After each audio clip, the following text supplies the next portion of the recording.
Yeah, what's going on, everybody? It's your boy Rob, host of From My Experience podcast. I feel like I did that backwards. I'm starting with the straight music. Yo, man, life has been lifing. I really want to get on here and rant about something, but I can't. so bad, but I can't. But we got a good episode for y'all. I did an impromptu episode last week. But this one, we gonna be on topic. But man, how y'all doing out there? Are you feeling all right? Are you feeling okay? Have you been taking care of yourselves physically, mentally, and financially? Did you listen to the last week's episode when I talked about taking care of yourselves physically, mentally, and financially? Huh? Probably not. It's alright. We're gonna get into a couple things. Go back and listen to the episode. It's pretty good.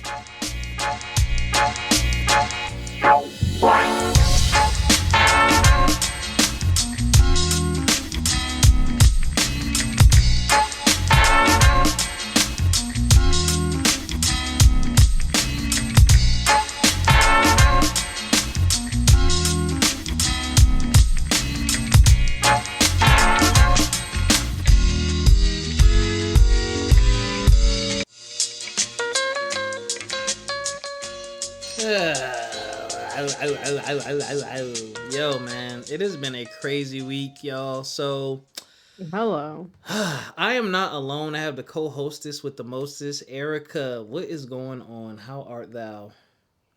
If I was really honest, they might have to put me in a straitjacket. I'm not gonna lie to you. But all is well. I had a Pop-Tart, took a nap before I'll be down. What? You had a Pop-Tart when? Like, as soon as I woke up, I took a nap, and I set the timer to give me 20 minutes to do a nap. This was at 6:40. I woke up at 7:13. I said, what happened? And I said, I think I want something sweet. So I had a Pop-Tart, and then I was drinking some water, and then I was like, let me set up. And that's when I ran into technical difficulties. And I was like, of course this is going to happen to me now. I'll be down. I wanted something sweet. But, yeah. Yo, we are not alone today. We are joined with friend of the show. You know you're a friend of the show when you no longer get the guest music. We have the host of Frank Factualities, Miss Yolanda. What's going on? Hey y'all, how y'all doing? I'm hanging in there. How are you doing? I'm better than you, Ericca. I'm not straight jacket. I was just saying, I'm feeling great. I'm just going to embrace the fact that I don't need any meds right now. So I'm good. Thank goodness. All right, y'all. So last week, I put some feelers out there about this topic. So I only thought about this topic because as a former teacher, I always reflect and think about my time in the classroom and think about what kids go through. And also being, where the heck is this thing at? Also being an uncle, I have a nephew, so I interact with him every now and again, and it's interesting to see how they're developing and how the world is so different for them and how, like, the things they have access to. So it made me pose a question in the group, which was, when it comes to wanting to have kids or already having them, what were or are some of your biggest concerns from them as far as their upbringing and future? So I got some feedback from the group, and I'm going to share that. I'm going to share the feedback I got from people, and then we're just going to go around the room because I do want to have kids. It's probably going to happen, be an old-ass daddy at this point. I'll be down. I'll be down. I'm going to be an old-ass daddy at this point. Wow. Like, if I had a kid this year, by the time they enter kindergarten, I'll be 46. I'll be down. I'll be down. Okay. I'll be down.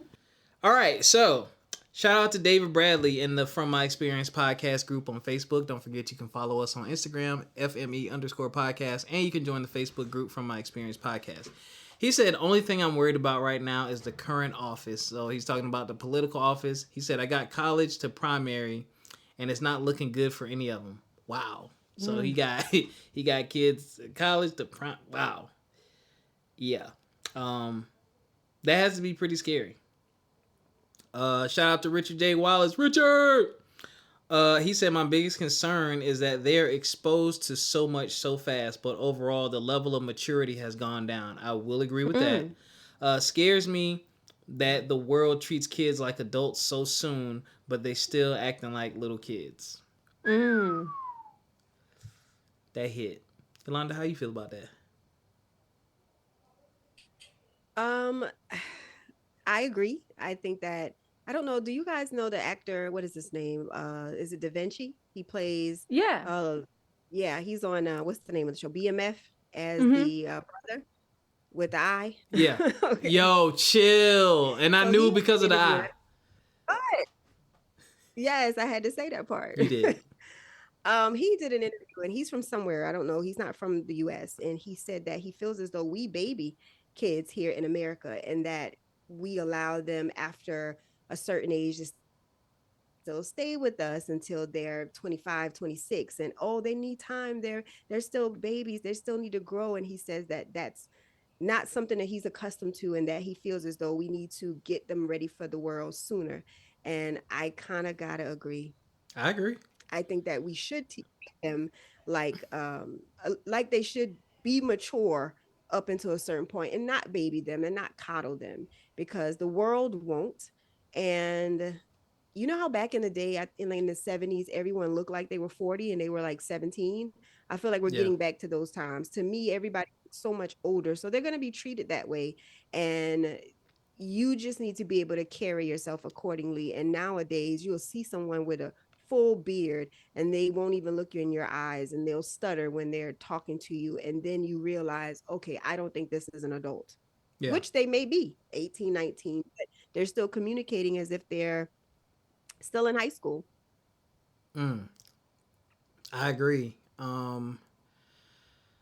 I agree with most of what he said. The whole staying at the house thing. It's like, why are they staying at the house? Are you babying them and letting them stay at the house, or are you helping them save so they can go get their own house? But I do get that they do baby them. We do baby the kids here. Like, I even look at the way like my mom treats my nephew sometimes, and how like I have to really come in and discipline him and stuff, and like the stuff that upsets them and the reactions that they get to the things, like. You like, not necessarily my nephew, but like kids will throw an entire temper tantrum when you ask them to like clean up after themselves, like simple stuff. And I'm like, yo, when I was your age, like I used to be like I had to collect all the trash, roll the trash can out, mop, sweep, dust, like all of that, and miss half of my Saturday cartoons doing it. You know, from an era where when it comes on TV, if you missed it, sorry, buddy, see you next week. Ain't no streaming. Ain't no internet, ain't no YouTube, none of that.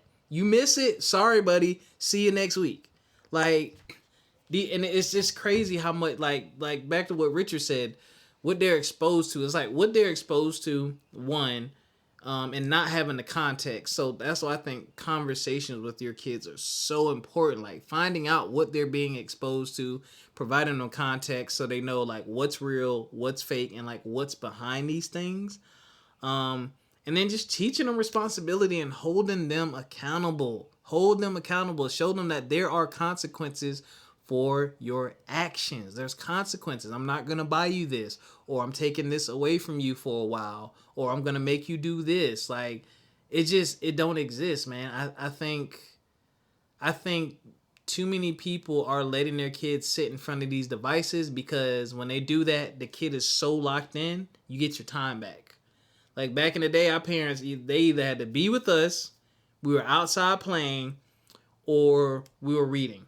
Like that was really it. Play video games every now and again, but that was it. Now these kids, they got phones, they got tablets, they got computers, and they have all this entertainment. So parents are like, oh shoot, hey, he entertained, cool, I'm about to go do me. And it's like, bruh, that is like your future investment for like, you know, when you need help when you get older. Or anything, like even when they become teenagers and stuff like that, like you want to raise them to be helpful and productive. So yeah, he made some good points. What about you, Ericca? I kind of see two sides of Ooh, yeah, because you're younger too. it. So me and Yolanda are closer in age, close in age. So you're. How old are you, Ericca? I'm 24. Okay. Ooh. I don't even remember what I was doing when I was 24. Tinder. I was teaching and still going to parties and then coming back the next morning to work from out of Oh, town. I did that this past weekend. Was I'll be hungover at my damned. desk playing in spreadsheets. I'll be damned. Allegedly. Allegedly. Jesus. There you go. There you go. But I see both sides because while I agree with, kids, I feel like they're definitely exposed to a lot. I think about my upbringing, and I don't know if maybe my parents were just like in comparison talking to my friends, maybe my parents were just really strict. I don't know. But I remember having like parental locks on my TV until I was like 15. So I wasn't allowed to watch anything PG while I was 15 years old, but you know, and I had to like beg my dad. I was like, please, can I please watch like Degrassi or Zoe 101 or this episode of Wizards of Waverly Place because it's rated PG and I'm only on Y7 and G at 15 years old. And also having like my phone be monitored. I didn't get my first phone until my first iPhone I got in the 8th grade. And my first phone ever was a small little flip phone, and it was only so I could contact my mother, even though I went to school with her. I was trying to hold it. It was the smallest flip phone with a little antenna, and I remember my I'll aunt be gave me a damned. little Juicy Couture charm to sit on the antenna, and I flipped it up, and it said Mama, Daddy, and then my brother. I'll be damned. I'll And be I remember damned. that being my phone all the way until I was like 13 and me getting the iPhone when it was my birthday. So it's like I definitely saw the sides where they expected of me and they expected me to be mature, have accountability, learn different roles and responsibilities, especially as a child and you're growing up and you're going through puberty. But I also remember at the time feeling as though the world already treats us so differently. Um, and especially if you bring race into it, the world already Oof. makes you an adult, especially if you're a black child. And it's 10 times worse at how harsh adults can treat you and treat you as if you're nothing because you're a child at the end of the day. You have no authority, you have no say. So you don't have any autonomy. And I remember it just sucking at the same time to go into the world and deal with it all day with all of these different adults expecting so much, so much, so much of you that by the time that you went home, you just wanted to be a kid. You just wanted your parents to treat you like a kid. So I kind of see both sides of it. And I know that there's different ebbs and flows with different upbringings that I see of children. Like, yeah, snatch that iPad out their face. Absolutely. Until they can say thank you, no thank you, things like that. But then Yeah. I also see the other factors of it too, where the social and development skills of kids have gone down drastically, where kids are being like statistically, they are saying that they're growing up and becoming just not nothing, but they're lacking in so many different ways. And I know that the pandemic has played a big part of that Yeah. because all of these kids, like a majority of kids in high school, still don't know how to write.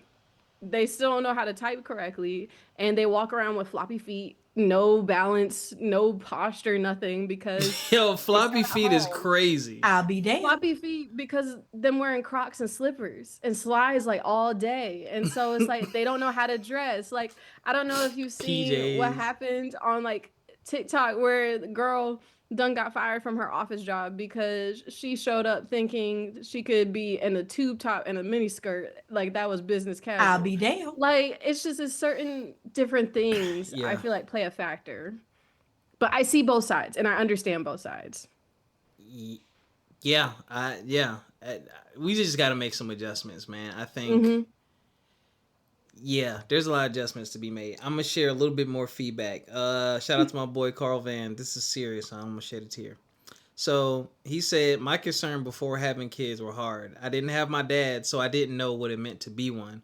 Also, I wanted to give them opportunities I didn't have. And I will say Carl is doing a damn good job of that. I tell him he's a dope dad all the time because he's like, man, I got to go pick my son up for this, or man, I got to pick baby girl up for this, or we're doing this weekend. Man, I'm doing so much, man. I hope I'm doing. And I was like, bruh, I was like, your kids at their age are doing more than I did from kindergarten through high school. Like now, early. Um, having those concerns on those things are there, but primarily for me is that God keeps them safe when I can't keep them safe.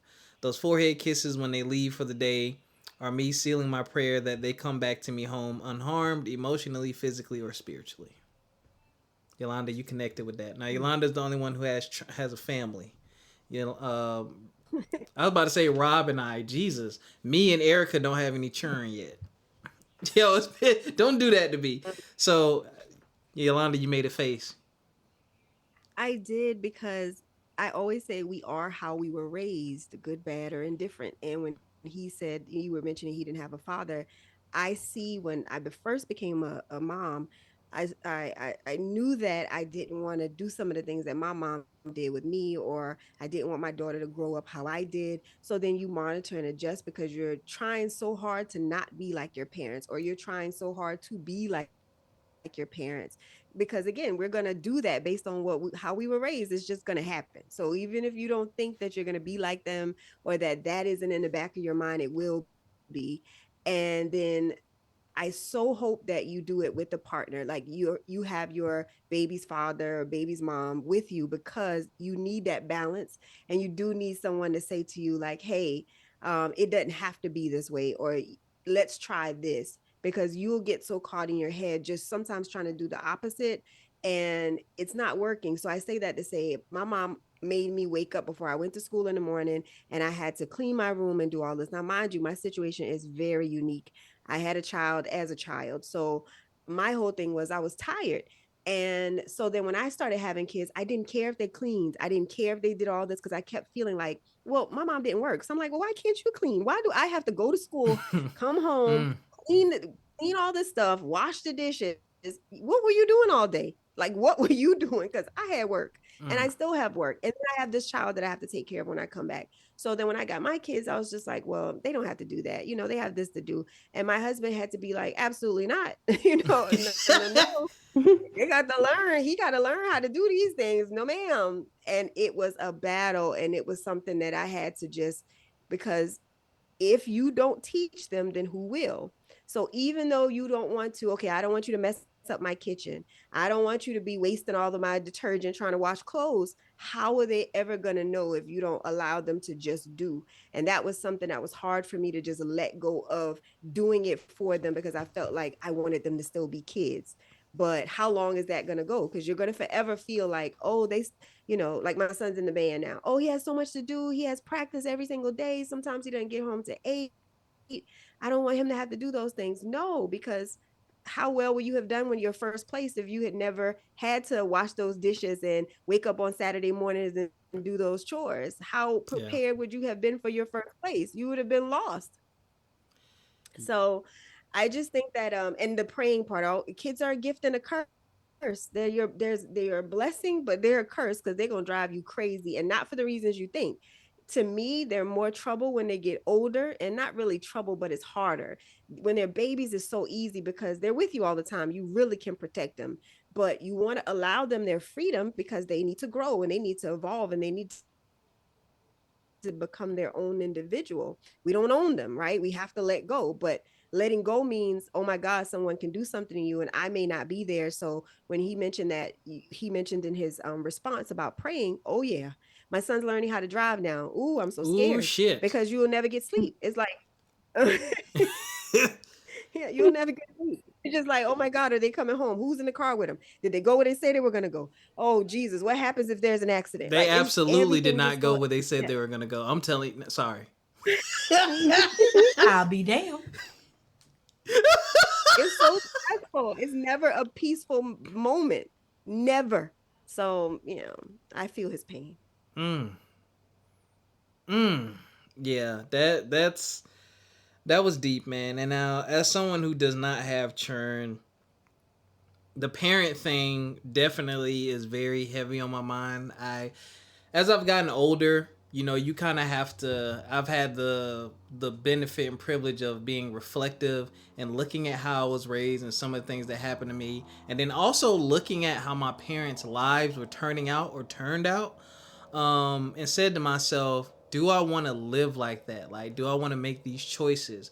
What did I like about my upbringing? What didn't I like? And then also I had the benefit and privilege. I mean, I worked to earn my degree, but I also taught. So I got to see and connect with kids on a different level. And I got to see what it was like when a kid is disconnected with their parents and very connected with their parents. And the stuff that they do when their parents aren't around. And how my biggest concern, I would say, is I want my kids to be able to trust me and tell me anything.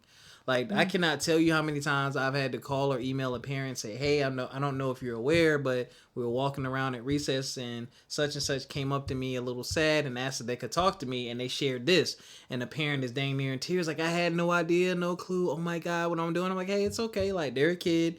You know, they're a little scared. They're a little confused. I just happen to be an adult that they could trust to share that with because I'm a goofball and we have fun all the time. They're probably just scared that they're going to get in trouble with you. But, you know, just have a conversation. Let me know if there's anything you want me to do here at school, you know, on a day-to-day basis to help with that and check in, you know. But I want that. Like, I want my kids to be able to come to me because that's how it was with my dad. Like, my dad, I could tell him everything. My dad also exposed me to things before the world could, or when he figured I probably was exposed to things, he would sit and have conversations. Like, when I started drinking beer, I wasn't a beer drinker or drunk not like that, but like every now and again, like once every 2 or 3 months, he would order pizza and give me like a quarter of a beer or half of a beer, because he was like, I'd rather you do this with me in a safe, controlled environment, not make it a habit. My dad wasn't giving me all kind of crazy stuff, but I'd rather you do this in a safe, controlled environment than when you out here in the street with your friends. Because I was in Philadelphia, y'all, so I'm taking public transportation at 16 and 17, like, and I'm going across the city, you know what I'm saying, doing all kind of stuff with my friends. Nothing crazy, but just, you know, so I had a lot of respect for my dad because he also listened.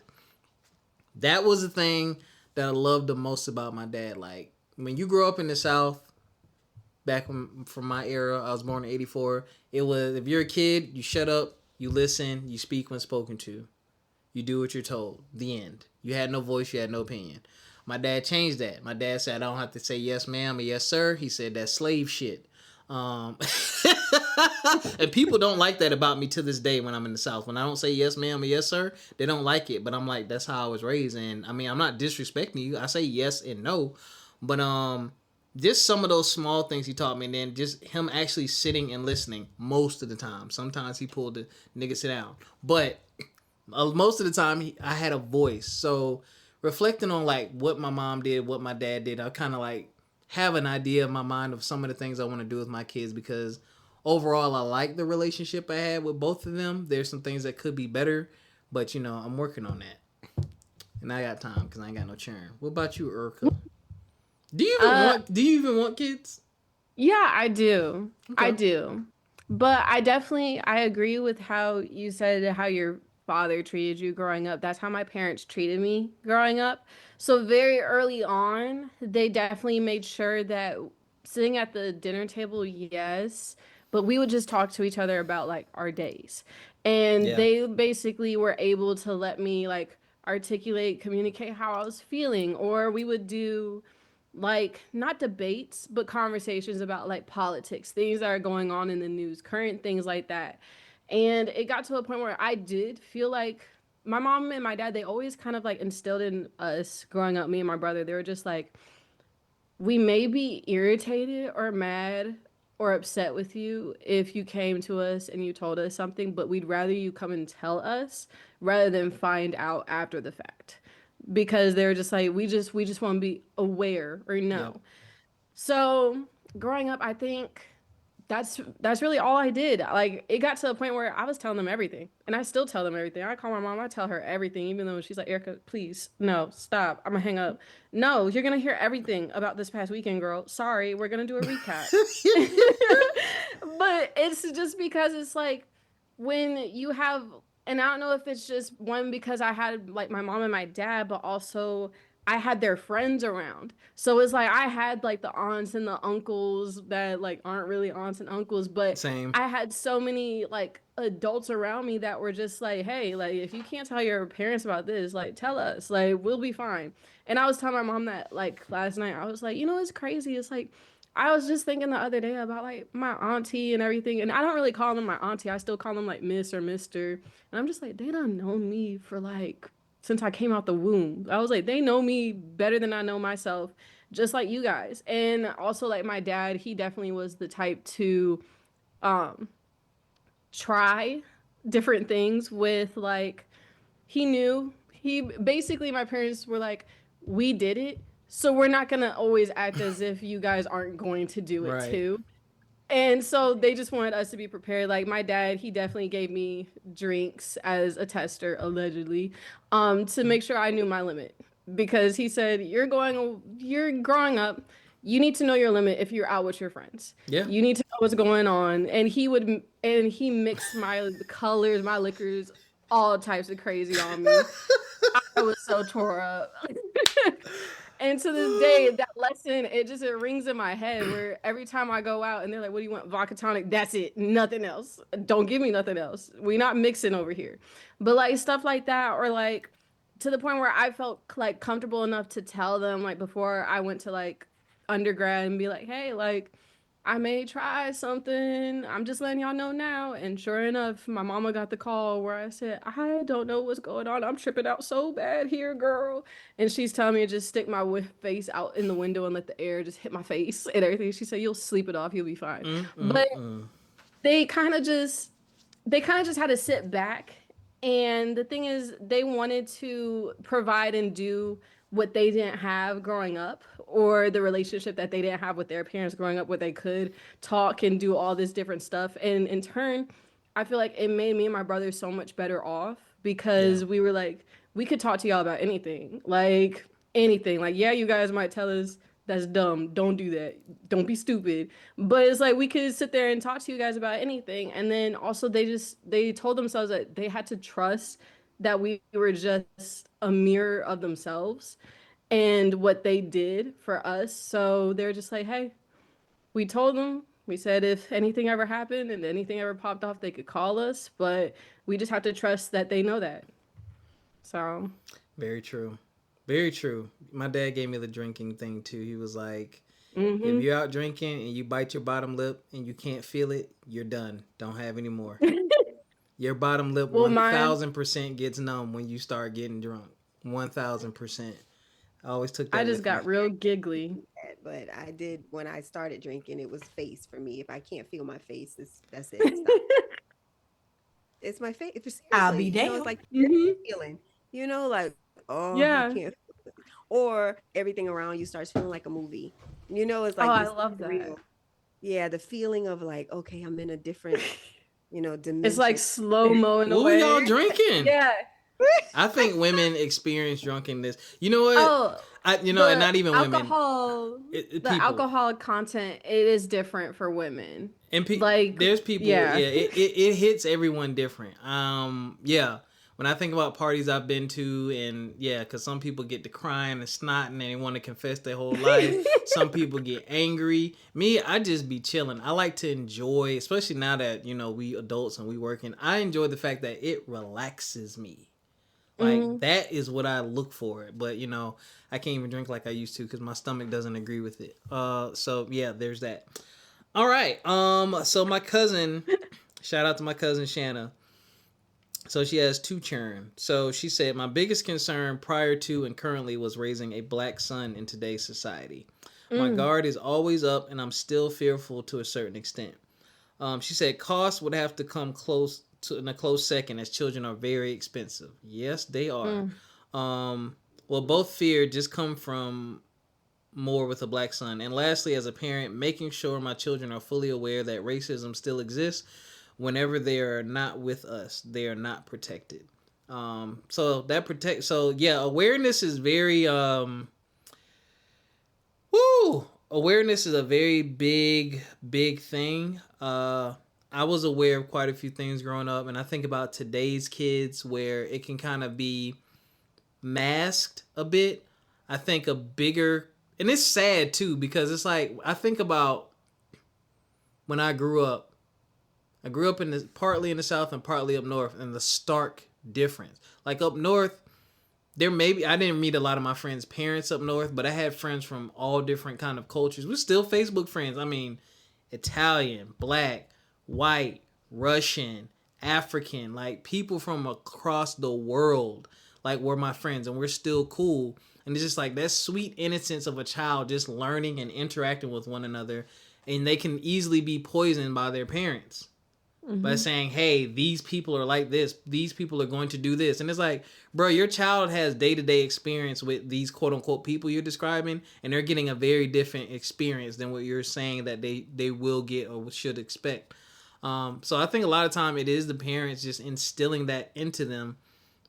But yeah, it definitely does exist, and you do have to have your guard up, especially as a young black man. You get accused of stuff, you're automatically looked at as a threat. And like, my cousin is a cool kid, man. He is a cool kid. He's goofy like me.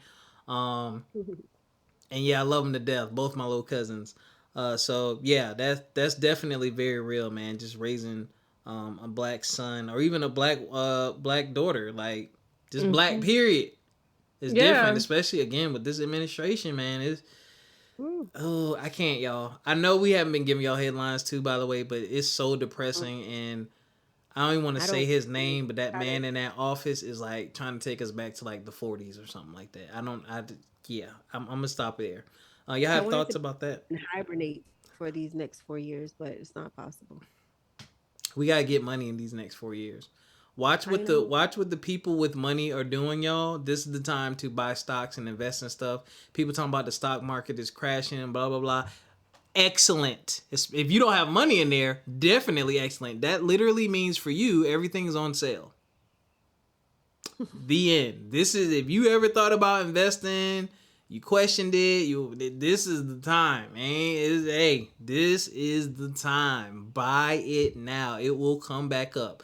And you have to remember, it's a long game. This is not, hey, I want to put this in and take it out 12 months later. This is 10, 15, 20 years. Like, this is like retirement type deal. All right, so just keep that in mind. But Yolanda, I'm curious of your thoughts, because the oh Lord, the way you just rolled. Sorry. No, my husband, I let him handle everything when it comes to my son, because obviously I don't know what it's like to be a black man in the world. So I don't try. I literally let him, because I've learned, that's another thing. And I don't want to get on my soapbox about it, but I know that we as black women think that we can raise black men. And I think that our job is to nurture them up to a certain point, and then we have to allow their fathers to take over. And it was the smallest thing that made me come to that realization, because I had a pet peeve of jumping into situations where my husband would try to discipline our son. I would always want to try to save him from his father, because as you know, Rob, fathers can be hard on their sons. Yeah. And I wanted to save him. I wanted to rescue him from the wrath of his dad, Not the wrath. Damn. I did. And so it was something so small that I was like, you know what? I really don't know this stuff. He was using the restroom, and everybody knows, okay, boys should not sit down. I mean, I know that. But my son was, when he was little, pulling his pants all the way down to use the bathroom. Yeah. And I remember his dad was like, stop pulling your pants all the way down. You don't even supposed to like pull them past your butt. They don't even come down. You just pull right here. And then, but I promise you, it would have never registered in my brain that, hey, don't pull your pants under your butt to use the bathroom. I mean, I'm not a dude. I don't stand and pee. I would never have known. Now, girls, Ericca can tell you, our parents taught us, you better put that tissue down. Don't you sit on nobody's toilet. Yeah. You hold yourself up over it, or you laid some tissue down.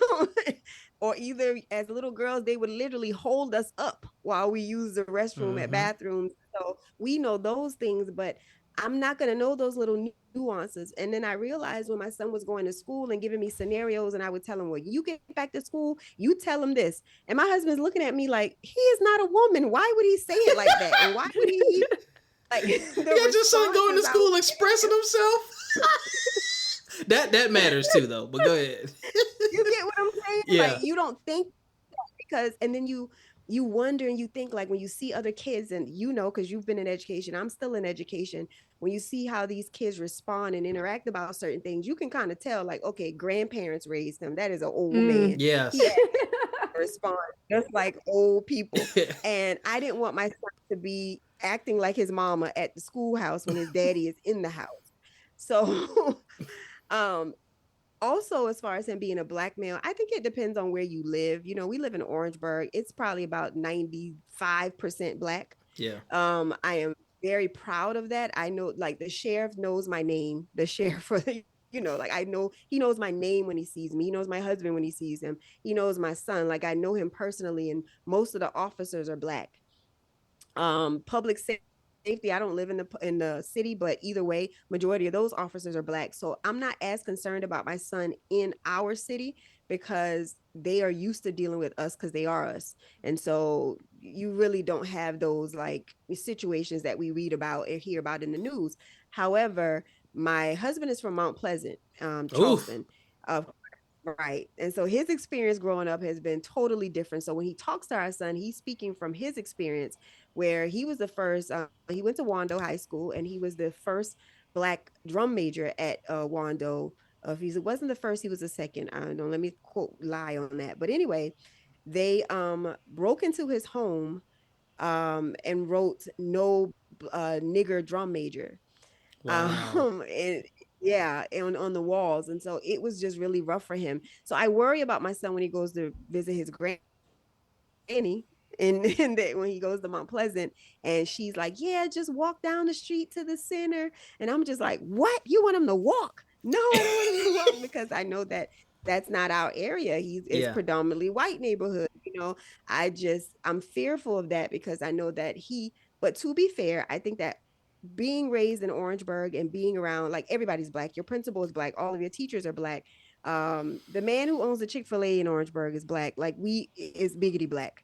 So you Yes. have this sense of pride where you really don't feel intimidated when you're around a bunch of white folks. So he's not going to present himself like, oh God, what are they going to do to me? He wasn't raised that way. He doesn't feel as though he has to, again, move differently around them. But I don't want them to see my hip hop dressed son and assume that he's this, because he's growing up biggity black. And all black people care about is it's a class thing, who's wearing what, how much money you got. And so that's how we tend to separate ourselves from each other in Orangeburg, for sure. But yeah, I think it depends on where you are. I said all that to say, I think it depends on where you live and how your kids are coming up. So we're in Orangeburg, 95% black. School is 98.9% black. So yeah, I don't have those issues where I live, but I am concerned about when he goes off to college and where he lives and that sort of thing. But I let his father talk to him about being a black man in America, because I don't know that experience. um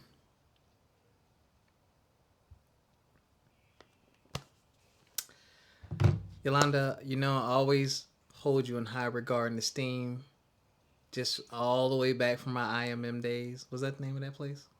It was, yeah. All the way back then, I've always had this high level of regard and respect for you, and I didn't even think it could get higher, and it just did.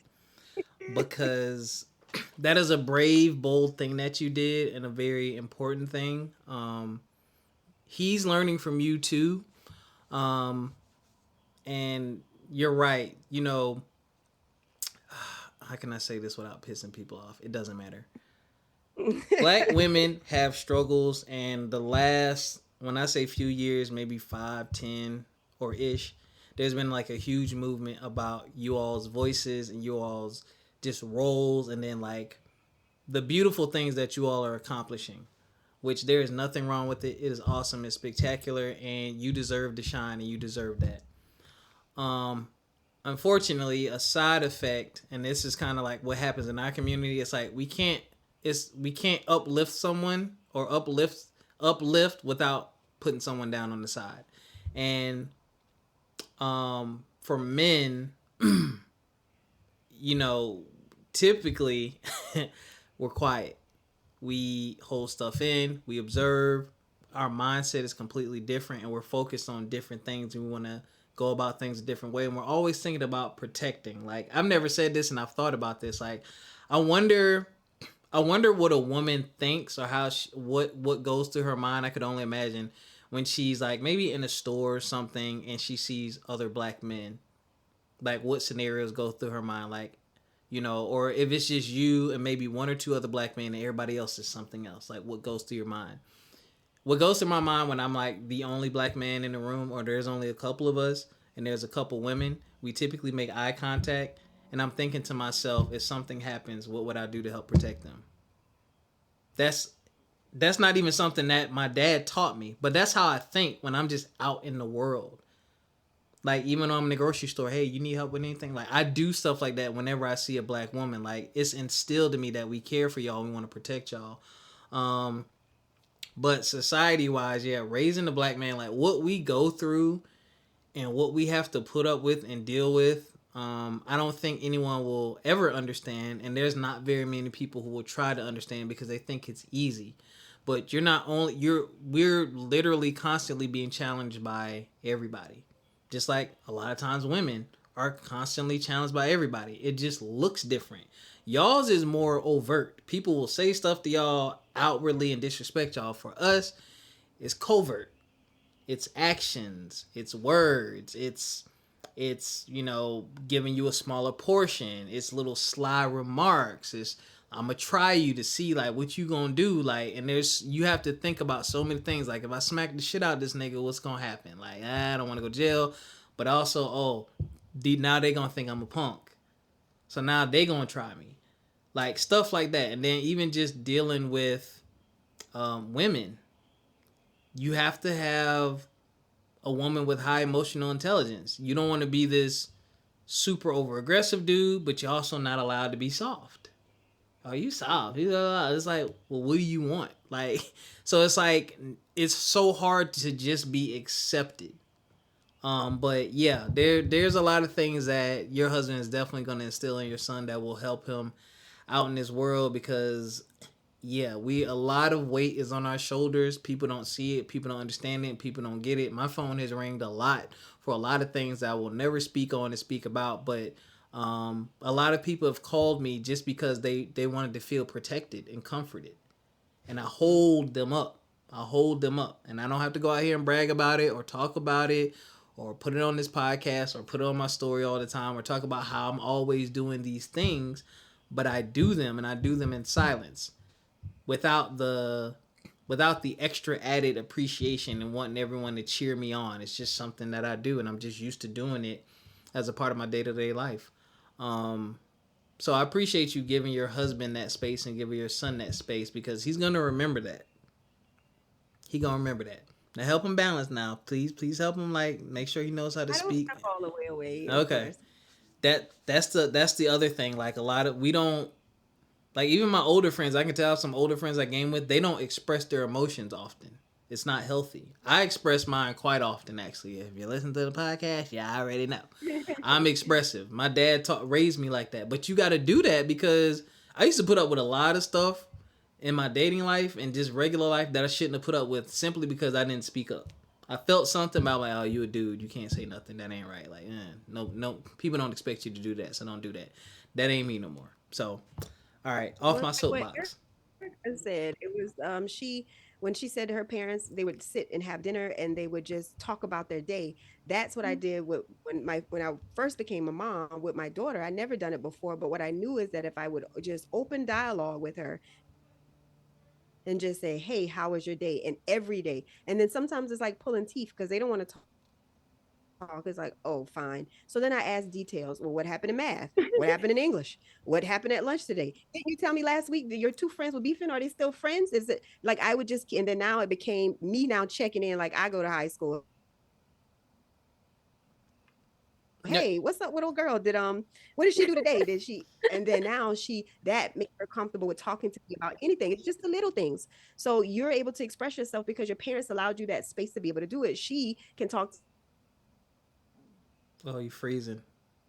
Do we lose you? to anybody and express herself because she's comfortable doing it. Just say expect. So when my son, he loves it.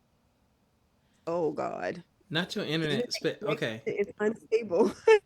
You had a couple hiccups earlier, but it was cool.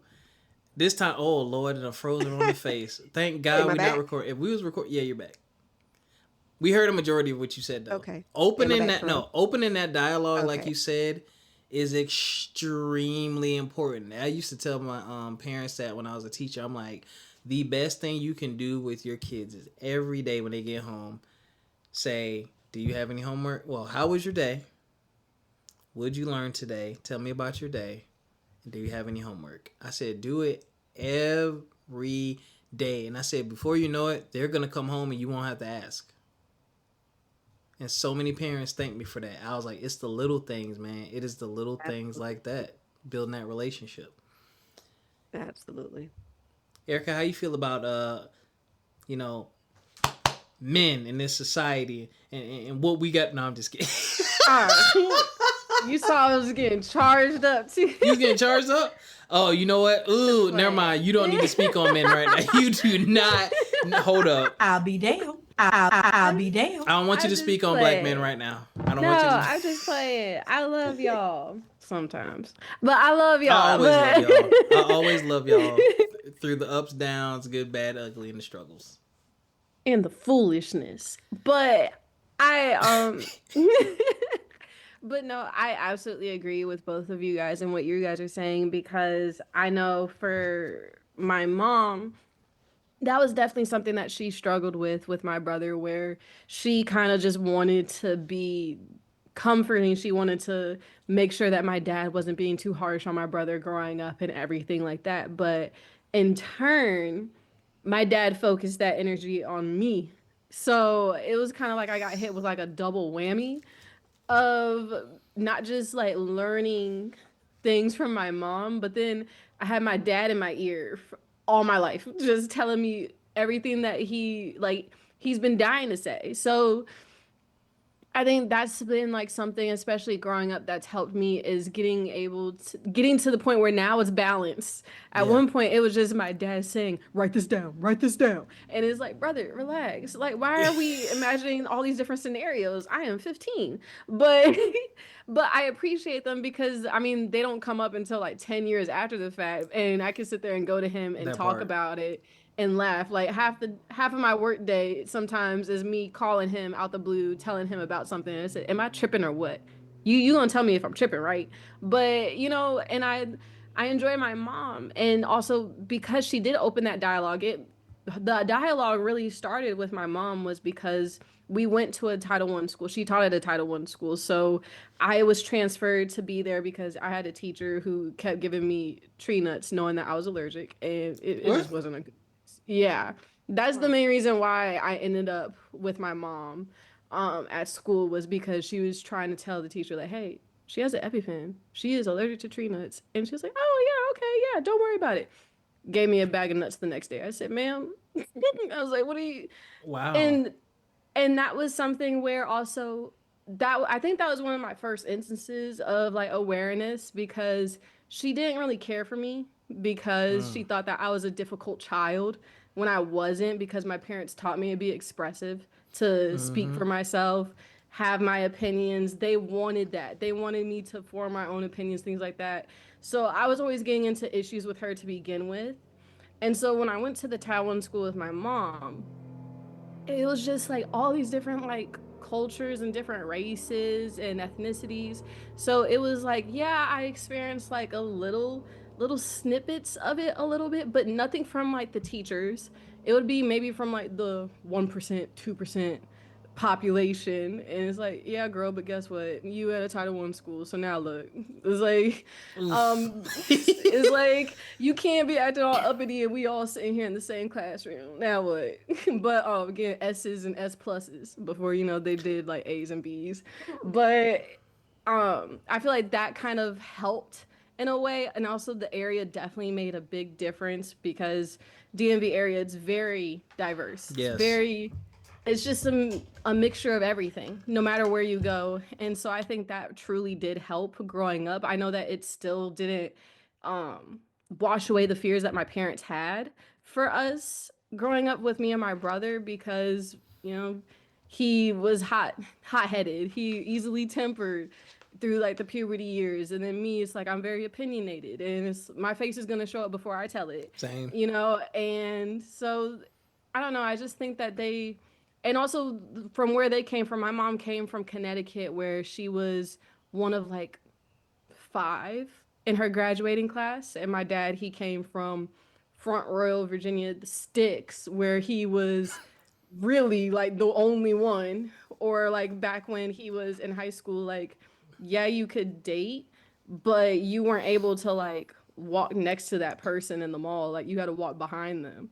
Like you guys couldn't hold hands. You couldn't be like Wow. affectionate or anything. So it's like they both came from that type of I guess environment. And then I guess when they went to Virginia State HBCU and they were Welcome able to get home. that culture shock. Yeah. And get that culture shock. They were like, we're never leaving this. So it was kind of like I guess it just, yeah, they dealt with it in the corporate world and everything, but then when they had us, they were just like, we just don't want them to go through the same things that we did. And that's kind of how we ended up in the DMV. And we talk about all the time. I'm like, I would love to move to a different place, but honestly, I don't know where I would go that wouldn't give the same cultural like makeup or ethnicity where I feel comfortable, I feel safe.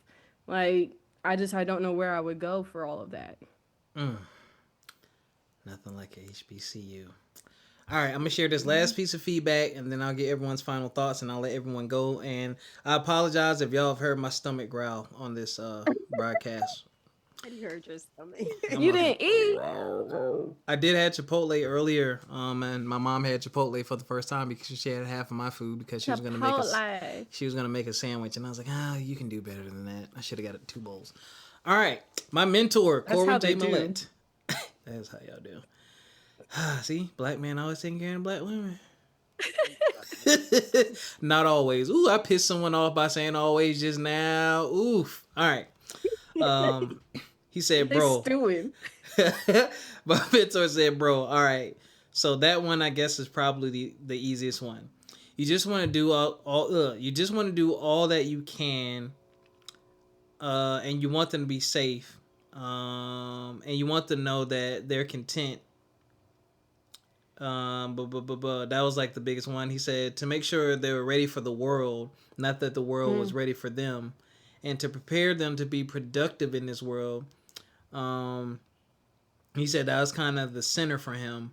He wants them to be productive, and he wants them to add to this world and not be consumed by this world. And that's probably the biggest concern. And that's very real. I definitely, my mom, both my parents are college educated. My mom just worked at Department of Social Services. The end. She had side jobs every now and again to make extra money. My dad, I remember growing up, he had side hustles. I remember he sold like leather purses and stuff like that. I always remember the incense and the sprays with the Native American on the front. That brand, that stuff smelled really good. He used to do that. He used to play the guitar. So I feel like I get my entrepreneurial spirit from my dad. He was always trying and dabbling in things. And now, look, I got a podcast. I got a gaming thing. Passed the Peas app. I was a realtor. Almost started a vending machine company. Yeah. Oh, yeah. Yeah. Then someone opened my mail and wrecked my life. I'll be there. I was wondering about your vending machine thing the other day. I said, I remember him talking about that. What happened? And I was gonna ask you, but okay. Yeah, well, I ain't doing it no more because I don't want to be I don't want to be out there in the streets. But yeah. Oh, thank you. Thank you. I gotta go on GoDaddy and cancel my URLs for that. But anyway, yeah, you want your kids to be productive, man, and that's a very big thing. So definitely want to ask Yolanda about this because your kids, where are they education wise? Like middle school, high school-ish? I have a 31-year-old. Okay, So you have an adult. and I have a granddaughter. She's 10. Mm-hmm. And I have a 15-year-old son. So my oldest is 31 and my youngest is 15. And they're like 16 years apart because, her birthday's coming up, that sort of thing. But so I had time. But again, my situation is different. I had a child as a child, so I don't want to say I don't count that because obviously I was still a mom. I always like to say I've been a mom more than half of my life, which is the truth. Me and my daughter are only a few years apart, and most people don't think that that's my child. They think that that's my sister. But I didn't raise her as my sister. I raised her as my child. So that relationship is still the same, as in she doesn't curse in front of me. I don't go out and party and drink with her. We don't do any of that. Mm-hmm. I just started letting her drink wine at my house. Okay. She's like, Mom, 30. Because I'll be damned. I really was old school. I just felt as though I was like me protecting her. Like I was wild as a child. When I say Mm-hmm. wild, I just told you I had a child as a child. So I was wild and I just wanted her to not be like me. So I was just protecting her, and that just went on a little longer. So yes, you want them to be productive, but that's why I said as they get older, it seems like it's harder. And I know that I wasn't the best parent with her because I was still growing up myself and Mm-hmm. trying to become an adult myself. So I'm raising myself and trying to raise her. And I don't think I prepared her enough for adulthood. So there were things that she still needed to learn, and she'll still call, not anymore, but in the beginning when she like first moved out and everything, hey, I'm in the grocery store. Where's the baking soda? What aisle do I find? I'm like, people work there, you don't have to call me for these things. You're my safe space, Mom. Yes. Yeah. And then it's like, okay, I need to do this. How do I get my lights on? I need to get this at the DMV. What do I need to do? So all those questions come. So when you think about, as a final thoughts, what do I want for my kids? I want to prepare them so much so for adulthood that they will be able to survive if I'm not there. And that's what I'm worried about. And that's how I'm kind of rebranding myself as a mom with my 15-year-old. If I were to leave the world today, him and me and his father, would we have done a good enough job that our son will be okay without us? So that's how, and he hates us to talk like that, but it's the truth. Have I prepared him to be a man? I tell him things like, hey, I don't want you living with a woman. Don't leave mama, daddy house to go live with someone else. Your job is to protect and provide, and you have to put yourself in a position to do that. So we give him responsibilities so that he'll know what that's like. You get what I'm saying? I wanted him to get a dog even just so he can, be responsible for feeding something and taking care of something, just so he can get used to that. But he don't want a dog. He just hadn't gotten to that point yet, but hopefully I'll change his mind. But just throwing him out things there. He may not be able to work, but I want him to get a part-time job just so you get used to getting money. We make him buy when he has money, spend your own money, watch your account, what you're doing, just spend your own money. Spoil me. No. No. I mean, I'm not gonna make you buy your school clothes. Yeah. But if we're going out somewhere and you want something to eat, you have money, so you don't need to ask, can you get this? Just little things. You shouldn't have to ask. You are a growing boy. You need to have money in your pocket. So if you're at a game and you got a little girl that you crushing on, you be like, hey, I got that. You want me to get that hot sausage? Do not, sir. I got you, have a little couple of dollars. Buy her a lemonade. Right. See, that's where it starts. See, black man, that's where it starts. On the band trip. That's where it starts. On a band trip, like, oh, you don't have no money? I got you. And a lot of kids don't be having money on those band trips. No, they don't. Like, so they don't. Make them responsible. The black so man I think struggle.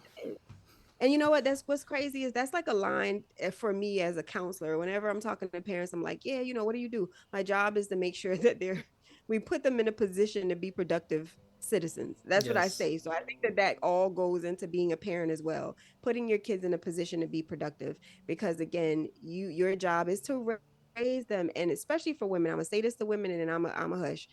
We always fussing about these black men and that they're not this and they're not that. But when we're given the opportunity to raise one, we drop the ball. So I'm going to hold on. Here world, where did it do? Here world,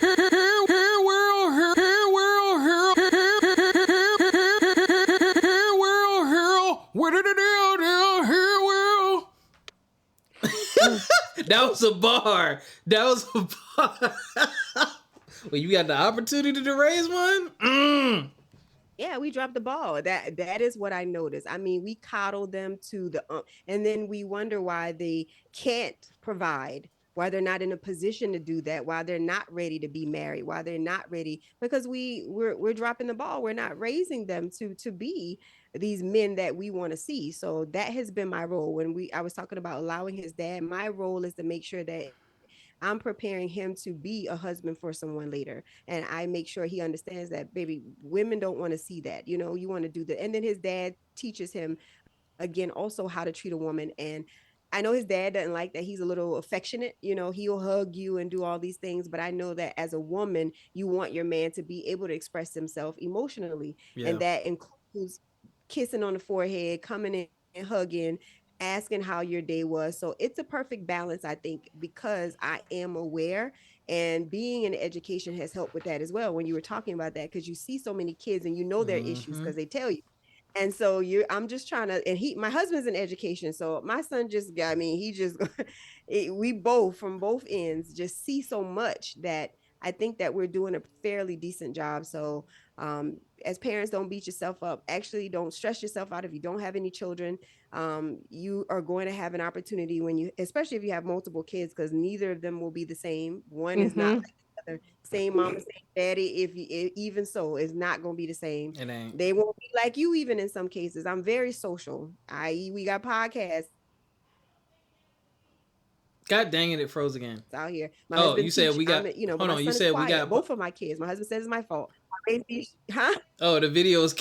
Your video. Hold on, you said we both had podcasts, and then that it cut out. No, I have a podcast. I was saying we both are in education, but my kids are quiet. They're not social butterflies like I was, or like my husband is very talkative. So you don't know what you're gonna get, is what I'm saying. You really don't know what you're gonna get. So you can't really prepare yourself for it. You just have to be in the best position to be a parent to whatever child you're gonna get. And then you have to roll with the punches with their personalities to see how you're gonna, again, that old thing of nature versus nurture. What it is going to be a balance between all of that, and you'll see what you're going to get. And I think you will be a great father at 50, Rob, just so you know. I'll be damned. I ain't got no choice. Shit. They're going to be 10. Oh, they're going to wear my ass out in high school. I'm going to be 55 and they're going to be in high school doing all the things. That's another reason why I got to remain and stay in shape so I can keep up with them and not like fall asleep at all their events and actually like see what happens. Educators talk. You're going to be all the games. Our old parents, no, he's like safety. Yeah, that's 1000% gonna be me. Wow.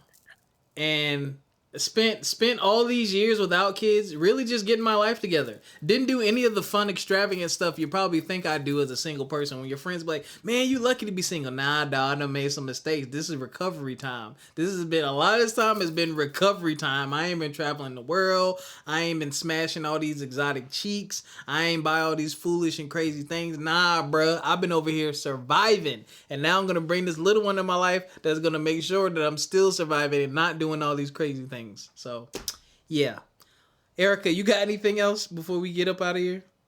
Yeah, and just to let you know, I had a friend in high school. His parents were in their 70s. I want to say he was very late. And I mean, he had the cool dad because the dad drove around with cases of soda in the back seat of his car. So. That's old as hell. Okay, we getting all right, y'all. It was ginger ale, wasn't it? No, I'm just kidding. It was that and grape, and he always said, "Yeah, I got pop in the back seat if y'all want some." Okay, riding around with grape soda, and I'm not even gonna do this. I'm gonna hit the exit music right now. That is this week's episode, Yolanda. Thank you so much for joining us. Ladies and gentlemen, I hope you enjoyed the show. Oh, I'm sorry. Go ahead and shout out your podcast, Frank Factualities. Tell them where they can listen, where they can find all these good things. Wherever you listen to podcasts, it's Frank Factualities, and I am the host. You all are welcome to come over there and join me. There you go, ladies and gentlemen. We love y'all, man. Thank you for continuing to engage with us. Thank you for continuing to support the podcast. Thank you for putting up with my slackness as a podcast host. We consistent though. I almost missed last week, but I was like, nah, bro, we gonna be consistent. So I put that episode out on Saturday. But also, if you have any questions Or if you have a situation you want our advice, you can hit us up, rob@fmepodcast.com or admin@fmepodcast.com. It's kind of like a part of the show type thing. You can remain anonymous. That link is in the description. Again, follow us on Instagram, FME_podcast. You can join the Facebook group From My Experience Podcast. Fanbase. If you're not on Fanbase, Black-owned social media platform, we're on there as well, FME_podcast. If you are a parent and you got children, I'm going to pray for you. I pray that you are... Why are you laughing? I pray that you are all safe, healthy, and that parenting is going well, and that your kids really love and adore you, and that you're doing all the things you need to be doing as a parent. If you don't have kids yet, like myself, I'm praying for you as well. Just please get yourself together mentally. Make sure that it's something that you actually want to do, because it don't end. The parent, you're always going to be a parent no matter what.